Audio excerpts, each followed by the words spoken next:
being I around me when I'm smoked high. right before this interview, everyone. I smoke Perfect. marijuana. I Perfect. use Perfect. CBD. Like, I needed help. I honestly needed help. Like, the marijuana was not enough. Smoking weed was not enough for me. I was mentally just fucked. So I did get on some pharmaceutical, like antidepressant, anti-anxiety, like citalopram, uh, Celexa, something like that. And the side effects for an antidepressant, anti-anxiety, was more depression, Depression and more anxiety. suicidal thoughts and attempts. And I'm like, you know, why would I take something that could possibly make it worse when I could smoke weed, use CBD, do some edibles, try some new things with all the properties from marijuana or even other natural substances to try to help me heal instead of all the awful side effects. There's a long, a packet you get with the pharmaceutical drugs. And they say that marijuana is a gateway drug, right? And all these other things are gateway drugs. No, Fuck it is. pharmaceutical drugs Pharmaceutical are drugs are gateway gateway drug. drugs because how many veterans do you know there end up on fucking heroin and morphine and Meth and crazy all that other meth? shit. I mean, all sorts of addictions because the VA pushed and pushed and pushed. Wonderful day. Wonderful day. Ain't stressed about nothing right now cause everything's straight. I'm feeling so grateful, thanking my makeup for this wonderful day. Ain't tripping on nothing right now cause everything's straight. I'm feeling so grateful, thanking my makeup for this wonderful day. What's up, guys? Happy New Year's, man. I told you, you made it, man. 2020's over. What's going on? Man, it was a crazy year. It's 2021 now. I got a good year so far. It's starting off good. I got Robyn here, man. She's an OIF Army veteran, man. I always get the Army guys on my show. I've been trying to find a lot of jarheads, but it always seems to be an Army and Air Force person coming on to my jarhead show, man. Maybe Well, we kind of like you. maybe that's a good influence. Maybe people are like, man, I gotta hang out with some Marines sometime, right? Maybe they make us feel a little bit better. They help provide us some extra crayons. I think that's why I like bringing them on the show. I get a little bit Yes. of gifts here and there, you know. I'll I send you got some Robyn crayon. here, man. She's an Iraq War veteran, like majority of us are. Iraq, Afghan. That's the era we're in, you know. Back in the day when the Korean War, Vietnam, and all this, they didn't have the opportunities that we have now of technology where we're able to start a show and help our brothers and sisters combat the 22 a day that we have, man. We're able to reach out and talk to each other, even if we can't go and hang out or drink a beer together. Fuck, we can have a Zoom meeting out of all things. Yeah. Shoot the shit for a little bit, you know? After getting out of the military, I think that's the biggest struggle we have is that we lose that camaraderie. For me, like I always tell you guys, my wife always tells me, you need to go make friends. With who? Who the fuck am I Right. gonna make friends with? I'm almost 40 years old, and half these people ain't done half the shit I've done in my They don't 40 understand. I know Robbie can relate, right? Yes. Robbie can relate after getting out of the army. She says she has trouble trying to talk to civilians, right? What'd you say in your last episode with the warrior mindset? It's like, fuck, I'm a civilian, right? I've been out for so damn long. Right? I'm a civilian now, right? I don't know. I've been out since 2009. It's 2021 now, and it's like, fuck, dude. Like, I still feel like I'm like, it's the brotherhood. It's that camaraderie. Right. It's that team that you created, And so I got Robyn here. I brought her on the show because she came across my news feed with Warrior Mindset. I haven't met the gentleman yet. I'm sure I will. I'll reach out to him and have him on the show before too long. Oh, yeah. He would But love to. he's doing some great things. He's like all of us military veteran people. We're just trying to reach out to our brothers and sisters so we can reduce that number. We're tired of seeing it. I know I'm tired of seeing it every day. There's another brother or sister just said I couldn't do it no more and couldn't pick up a phone and say, hey, brother, I'm hurting right now. Yeah. That's one of the things that I think we struggle with is that we're too ashamed to admit that we're in trouble. Yeah. Being a warrior, you don't ever say you're in trouble, right? No, it's a pride thing, It's a pride thing, right? We It's a pride stubborn thing. SOBs and we're like, nah, Yeah. I don't need help. I don't need anybody. I'm I don't good. need nobody here. No. So I got Robyn here. Robyn, why don't you tell us a little bit about yourself, about how you became a veteran and everything? Like, I mean, it's tough. I know being a woman veteran, it's tough, man. I know you guys get a lot of hassle from people, and You're like, man, I'm the fucking veteran, not my husband, right? Oh God, I can't stand that. So yes, I am one of those women with the stickers on the back of my truck because I also kind of drive a dude truck, sorta. So I have veteran stickers, but I'm like woman veteran in pink because I don't even like pink. Okay, but it's just hard. It's hard because I'm proud that I served my country. I also feel like I didn't do enough, but I know that a lot of us feel like, we should have, could have, would have done more. Right. But yeah, I joined when I was 17, the delayed entry program. I don't know, when I was 8, 9 years old, I was at the Clark County local fair, and there was like the Humvees, like the old school Humvees, Vietnam era type old school.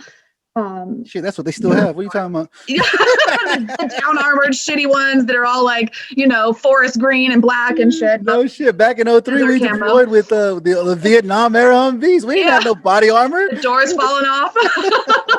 No shit. It won't shut, so you got 550 cord tying that bitch shut. Like no shit. Yeah, absolutely. If you can't fix it with some fucking duct tape and some 550 cord, then absolutely you can't fix anything.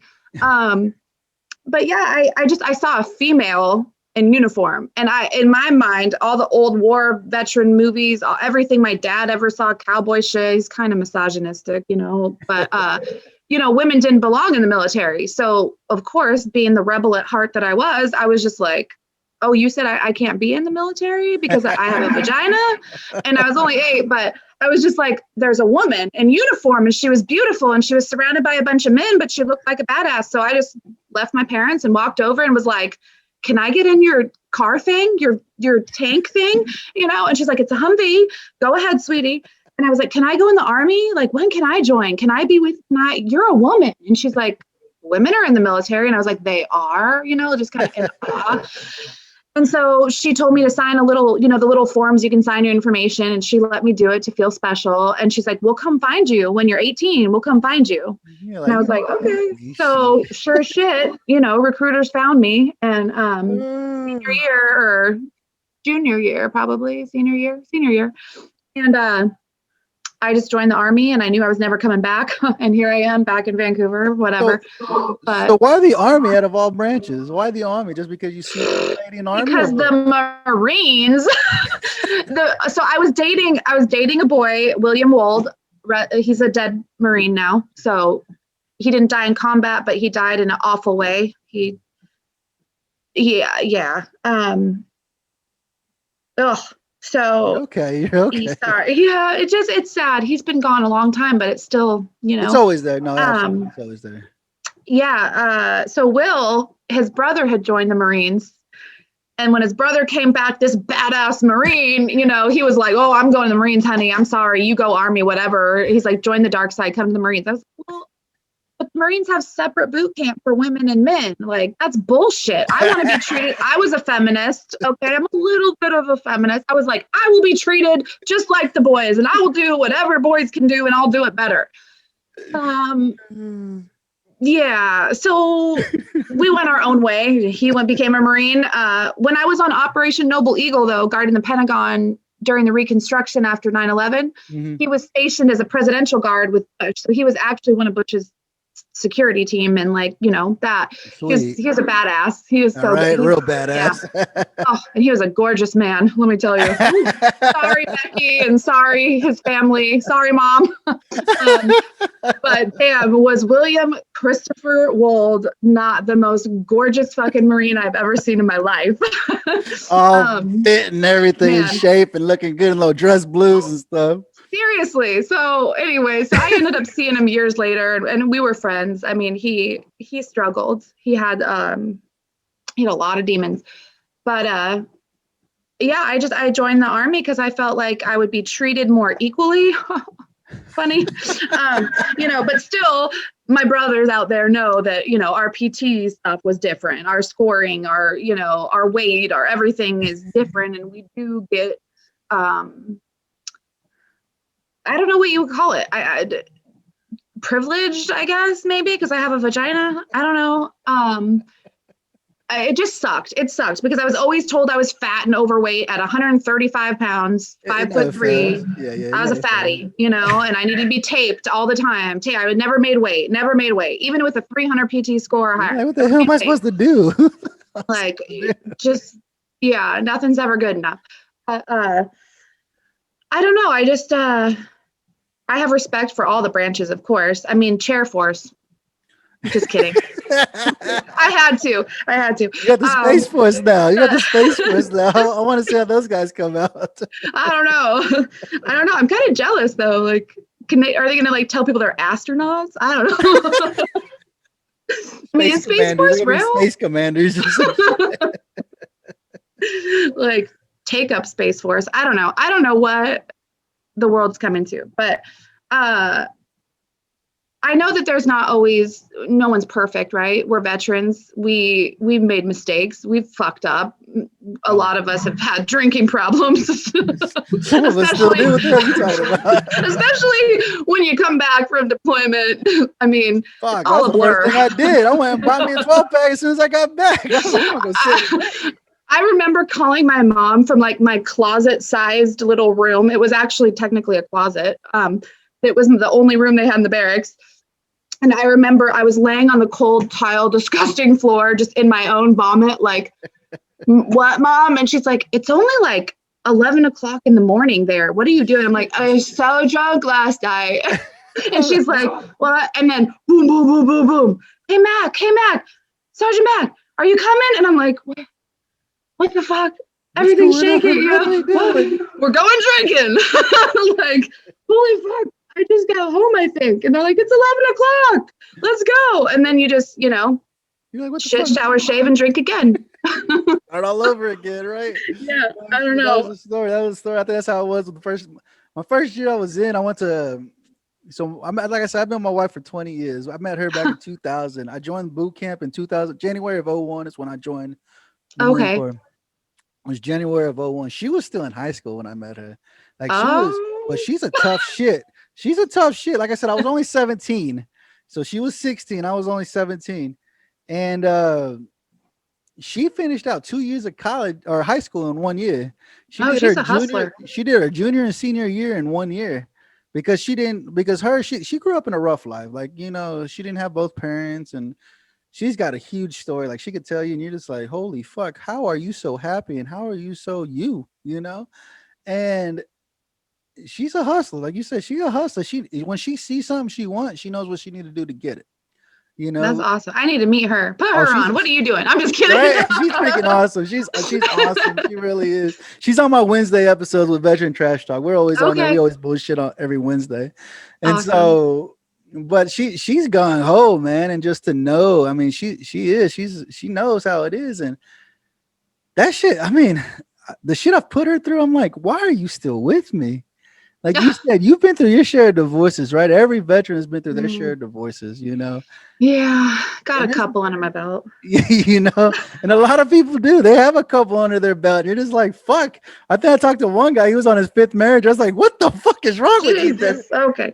I'm doing good. You couldn't figure it out 4 times before this, and you're still doing it again. Like, I told my wife, I said, you are it. There's no more. Like, don't. I will never get married again. I said, as much work and effort that goes into it.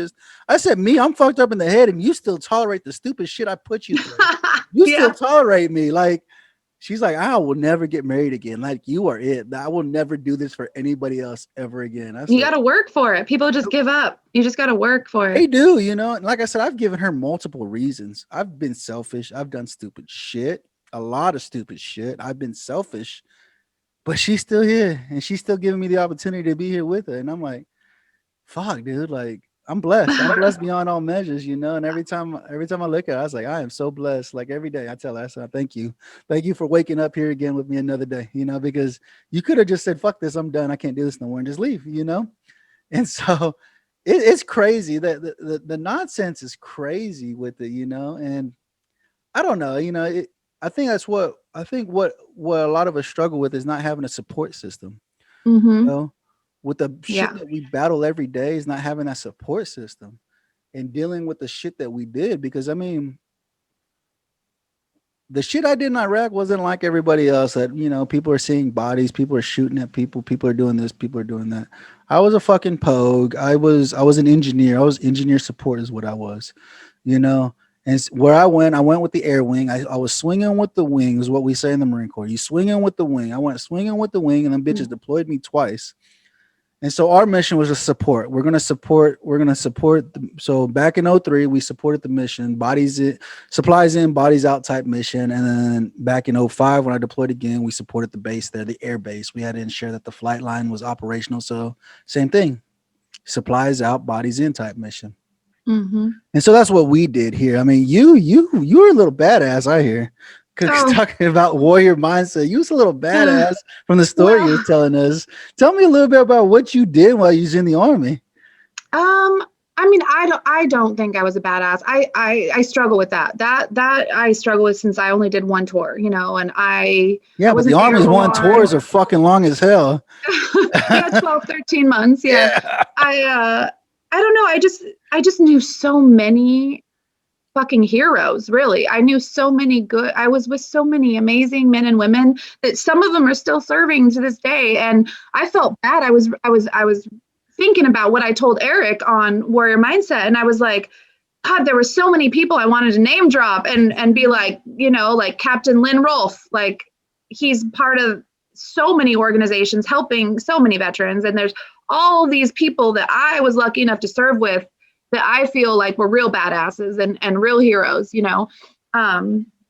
I went to Fort Leonard Wood, Missouri for basic, right after I graduated high school. I left 2 weeks after graduating. And then, I was in basic / AIT because I went, basic training and then job training in one. I didn't take a break in between. Yeah. September 11th happened. And, we didn't have TVs or news or radios. So when they rolled in the old school TV on a, cart, like in grade school, right? Yeah. We all laughed. We were like, really? They could come up with better graphics or better shit. Like they're fucking with us, right? Like planes hit the Twin Towers. Oh, absolutely. I don't know. I was in Okinawa. We're in the middle of a typhoon when that shit was on. I saw my guys. Really? They were in the common area. They had a TV in the common area. And I was like, what the fuck y'all watching, man? It's like a good movie. They said, that's a Twin Towers. I said, get the fuck in out real life? Man, fucking Twin Towers. And I watched that second plane hit and I was like, oh, fuck. Yeah. Like, yeah, no shit. That's like when the world just fucking stopped. Yeah, absolutely. Absolutely. My wife told me that day when she was in school that day, and she said that all her teachers and all her classmates looked at her and just started hugging her and said it's going to be okay because they knew I was already in the Marine Corps. I was in Okinawa. I was in Okinawa. I was an engineer. I was tearing apart diesel engines. I was tearing out big ass diesel. We would like to give a huge thanks to Rafa 180 for being a sponsor. Rafa 180 offers pure medicinal CBD. They walk alongside individuals to achieve a healthy lifestyle with options needed by each person. You can learn more about them on Facebook at Rafa CBD, their website www.rafa180.com, or email at rafacbd@gmail.com. They truly believe your journey matters. Diesel engines, tearing them out and putting them in and putting in new generators and fixing all kinds of shit. And I was doing that. I was like, oh, we gonna go anywhere?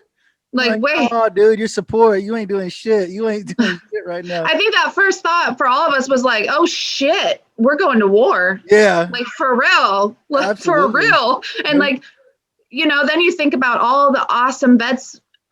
I had the honor of meeting like Vietnam and Korean and like all those people that actually had some war stories. And I'm like, holy fuck. Like I really thought I would go to war. I joined the Army to escape my shitty childhood, escape my shitty town, my shitty family. A lot of people do that. A lot of people do that. I think my wife is like, you know what? A lot of people do that, but the Marines. I said, what do you mean? She's like, the Marines are, hey, bitch, you about to go to jail or you going to join the Marine Corps? That's fucked up.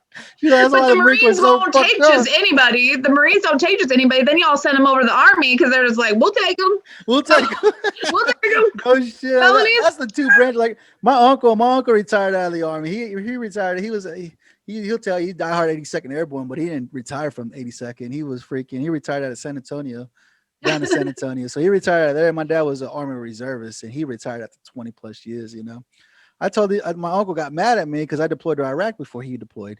He had been to every war that you could imagine from the freaking 80s until Iraq and Afghanistan. He never made it to Afghanistan, but he made it to Iraq finally.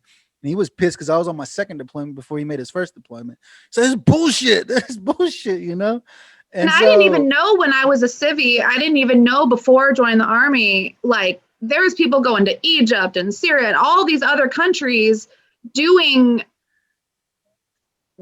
not wars, you know what I mean? Like missions that were not just peacetime stuff, and it's crazy to think about.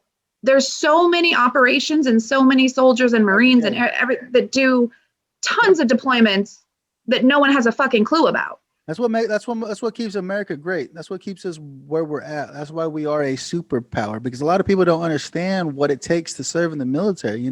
Some people may never ever see combat. Some people may never ever deploy. It may be just a job that they do for the next 4 years, but it depends on what you do for those next 4 years that determines your outcome of what happens during your career.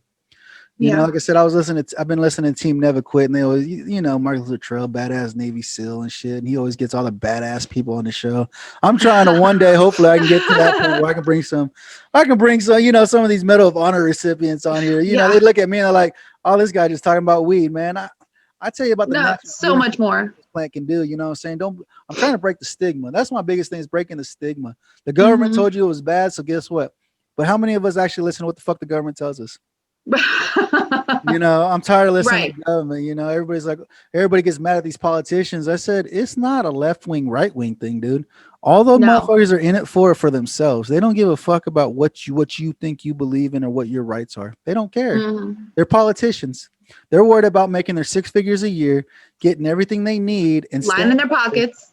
They're lining their pockets with everything, with all the lobbyists and all the other shit that's out there, dude. They don't care about you. They really don't care, And so with the bullshit that happens, it's just like the government is a horrible thing, man. It's horrible, Like I said, I've been battling with my job. I work for the federal government. I said, I use THC to deal with the bullshit that you gave me by giving me the honor to go fight for this country. But yet it's a bad thing because you don't like it. Yeah. You classified it back in the 70s and say it's as bad as crack cocaine. I said, right. And it doesn't make them any money. So why would they care? Any money, and they don't have any regulation on it. That's why they're so against it, because they can't regulate it, because anybody can grow it. You can grow it anywhere.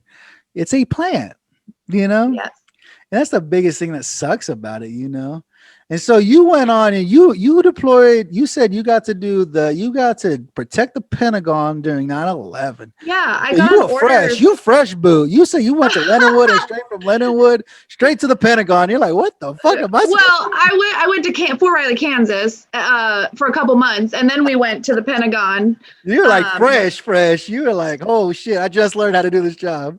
Yes. And I never got to really be a real cop. That's what sucked, because I thought, I wanted to be a real police officer was kind of like my goal. And that if I ever did get out of the military or retire from the military, I'll just go into law enforcement and have a second retirement. Right.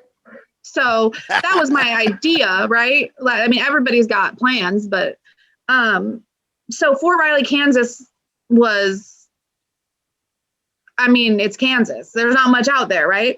So I live in Oklahoma, so I can get kind of get this but it was the 300th Military Police Company. I only served technically in 2 companies my 5 years, so I say it's the best. Sorry, 55th from Korea, but I deployed with those guys. That's my that's my blood right there. We went and guarded the Pentagon for 6 months.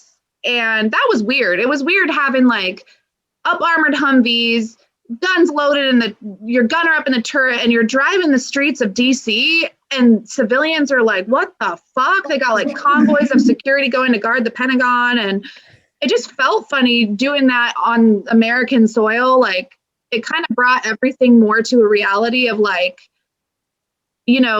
someone brought war inside of our country. And when was the last time that happened? When was the last time someone attacked us in such a way. I know there's a lot of people, conspiracy theories, it was an inside job, blah, blah, blah, whatever you believe. If you believe that too, either way, somebody did something fucked up and killed a lot of fucking people, whatever you believe in. I'm not here to judge anybody's beliefs or God's, whatever. But when you're sitting there guarding and protecting really important people that can make huge impact in our country every day, and you're sitting there thinking about at any minute someone could attack these people or blow up the Pentagon or a plane into it or kill these people, it just kind of like hits home. You're 18, you're barely 18 years old, 19 years old, and you have such an important job. It's kind of fucking terrifying, absolutely. You're responsible for so many lives. That's what I was telling my son. I have my son in the car, and he, like I said, we're listening to a podcast. I like to listen to other podcasts to see how I can better my podcast. See if there's something I can do a little bit more different or whatever. Maybe there's something they're doing that I might like, I might not like, But they had the kid. They read Kyle Carpenter's award for the Medal of Honor. And I told my son, I said, listen to this. And they're talking about what he did. He said, I said, he was like 19, son. He was like 19, 20 years old. He was a baby. Yeah. He was a baby. That dude couldn't even legally go to the store to buy a beer. No. But he took a grenade to his chest and saved his brother. Oh. And I would say, this guy has demons that I know haunt him every single day. Him and Dakota Meyer. Dakota Meyer takes a different perspective of the Medal of Honor. He'll tell you. He said, don't call me a Medal of Honor recipient. I don't like that. He said, I've tried to mail this medal back to the President of the United States because I don't want it. And I said, he's taking a whole different perspective, because what happens, like you say, when you get older and you have your own kids, you look at it and you look at life a little bit more differently. You know what I'm saying? You take life a little bit more differently than what you would when you're 18, 19 years old, And he tells him, he's like, don't call me Medal of Honor recipient, dude. I said, I won't call you that, dude. You're my brother. I'm going to call you brother. I'm here for you. Whatever you need, because it's a whole different club. I mean, there's a lot of living Medal of Honor recipients right now due to the war. Due to the war in Iraq and Afghanistan, there's a lot of Medal of Honor recipients that are still alive that are dealing with some demons, Yeah. And that's the biggest thing. I mean, here with the Stone Vet, this is what I do, is try to bring people on to talk. This is my therapy. I love doing this. This is my therapy, to be able to hang out with somebody.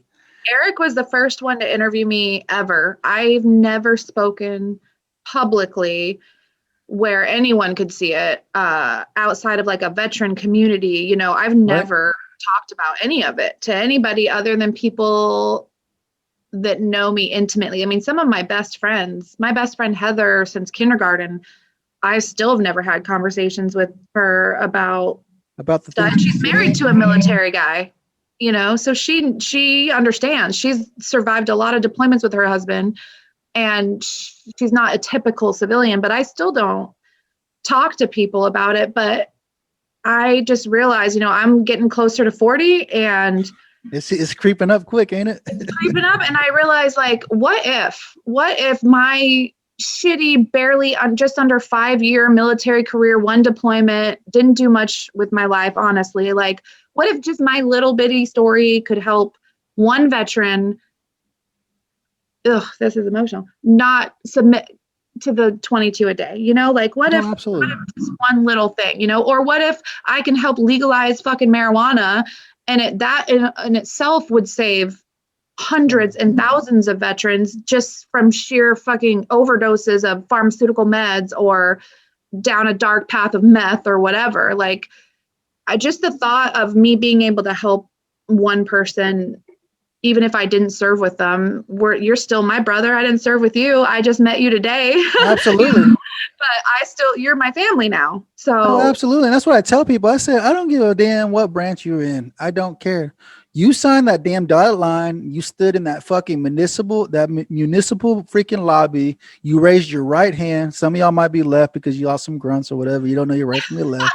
But you raised your hand and you said, I will protect the Constitution against all enemies, foreign and domestic.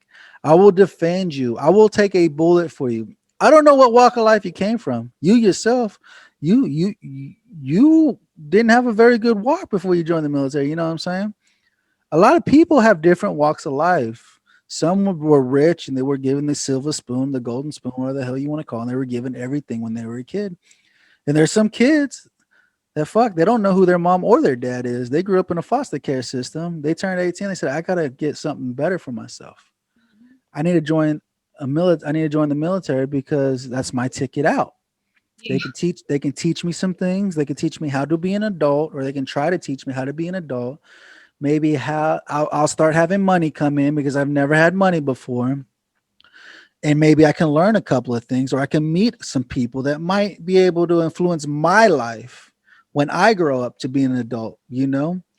Mm-hmm. And that's the biggest struggle, is that a lot of people don't understand that. You know, I've talked to some civilians and I've seen some movies and some things like this. And I've had civilians come watch movies with me. And there's a scene in one of them, the guy jumped on the grenade.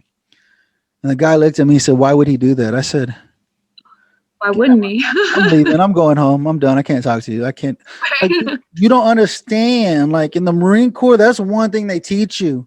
If that fucking grenade comes up and it's right there, you better get on top of that fucking thing. Somebody's got to do it. Somebody has to jump on it. I don't care who you are. Somebody's got to jump on it to protect the area. You know, Kyle Carpenter did it. He'll tell you, and a lot of people tell you, that's a badass motherfucker. Like he laid his ass out on a grenade and took it to the chest. He said it. He said, I spent 3 years in surgery. 3 years he spent in surgery before he could live life again, you know. He'll tell you about his struggles. You can find any kind of podcast with him talking on it. Hopefully one day I can get him on the Stone Vet and he can talk to us a little bit about it, to be able to tell us how he's doing, what he's doing, how he's doing what he's doing, you know. But that's my biggest struggle, is just trying to get my brothers and sisters to, hey, dude, we're here. Like you, Robyn. I never met you before. We've talked on Facebook, and now we're talking now. I never met you one day in my life. This is the first day I've met you. But it's comfortable. I can talk to you. Yeah. Definitely. We're here. You know, we took the same oath to say, I will take your 6. I got your 6. If I see somebody coming up behind you, I'm going to make sure I can take them out before they get to you. Yep. Because that's what we're supposed to do as brothers and sisters. We took that oath to protect each other. Yep.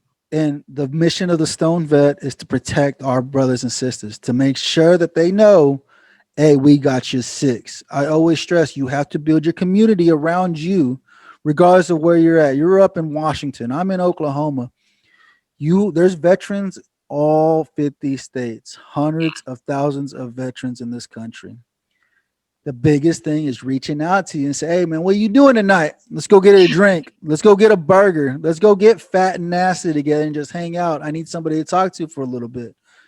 All right, dude, let me move some things around. I got you, dude, because I guarantee you there's not a lot more things more important than your brother and your sister. You know what I'm saying? Let me see what I can do. Let me look at my schedule. I ain't got nothing going on. Yeah, let's meet up on this day at this time.